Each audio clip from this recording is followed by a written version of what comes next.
రైతుల సంక్షేమం కోసం కాంగ్రెస్ పార్టీ ప్రభుత్వం పాటుపడుతోందని మెదక్ ఎమ్మెల్యే మైనపల్లి రోహిత్రావు అన్నారు. ఈ మేరకు నిజాంపేట మండల కేంద్రంలో నూతనంగా ఏర్పాటు చేసిన శ్రీ లక్ష్మీ నరసింహస్వామి రైస్ మిల్ను ఎమ్మెల్యే రోహిత్ చేతుల మీదుగా ప్రారంభించారు. ఈ సందర్భంగా ఆయన మాట్లాడుతూ ఈ ప్రారంభించుకోవడం శుభసూచకమన్నారు. ఇలాంటి రైస్ మిల్లను ఏర్పాటు చేసుకుని ఉన్నత స్థాయికి ఎదగాలని వారన్నారు.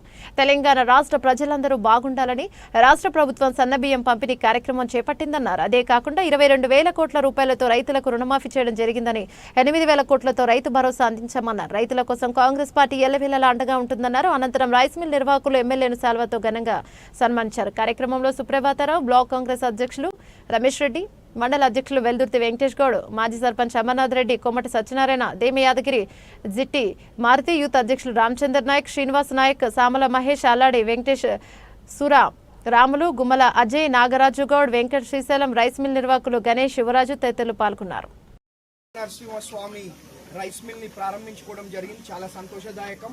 భవిష్యత్తులో మరి వారు కూడా మేము తెలియజేయడం జరిగింది. ఇటువంటి ఎన్నెన్నో రైస్ మిల్లు పెట్టి మరి ఉన్నతమైన స్థానాలకు పోవాలని చెప్పి కోరుకుంటూ మరి ఇదే కాదు, రైతుల సంక్షేమం కోసం పనిచేసే ప్రభుత్వం కాంగ్రెస్ ప్రభుత్వం, ఇంద్రమ్మ రాజ్యం. ఇదే కాకుండా మరి మొన్ననే అందరూ మంచిగా ఉండాలా, అందరూ సన్నబియ్యం తినాలనే ఉద్దేశంతో సన్నబియ్యం కూడా తేవడం జరిగింది. మరి మనం వచ్చిన వెంటనే 22,000 కోట్లతోటి రైతు రుణమాఫీ చేయడం జరిగింది. మళ్ళీ 7-8,000 కోట్లతోటి రైతు భరోసా ఇవ్వడం జరిగింది. కాబట్టి రైతుల కోసం, రైతుల సంక్షేమం కోసం ప్రతి క్షణం కూడా పాటుపడుతూ మరి వారి కష్టాలు సమస్యలు తీర్చే విధంగా పనిచేస్తామని చెప్పి తెలియజేస్తున్నాం.